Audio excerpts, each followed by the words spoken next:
Саламатсыздарбы? Азыр биз Корей сайтындагы товарларды вондон рубльга кантип которобуз ошону үйрөнөбүз.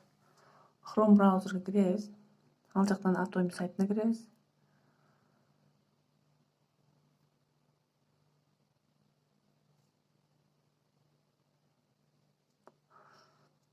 Мен өзүм личный кабинетиме түштүм.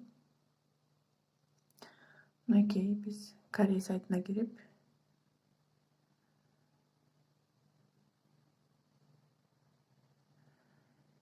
орус тилине которуп алабыз. Мынакей ылдый жакта эки тил тандап жатат. Русскийди басып алабыз. Орус тилине которулду. Эми магазинге киребиз.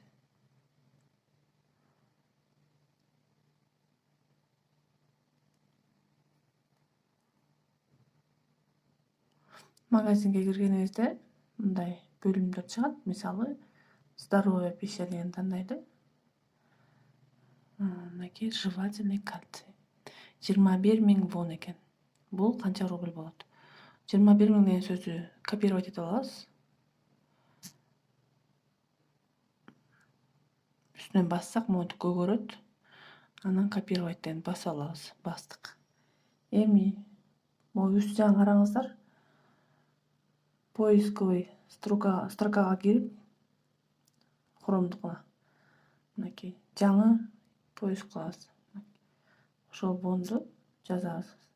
21 000 вон в рублях деп өзү чыкты. Ошону басабыз. Басып алып, мына мондай сайт чыгат. Конвертация кылган сайттар чыкты. Мисалы, жогоркусун басалы.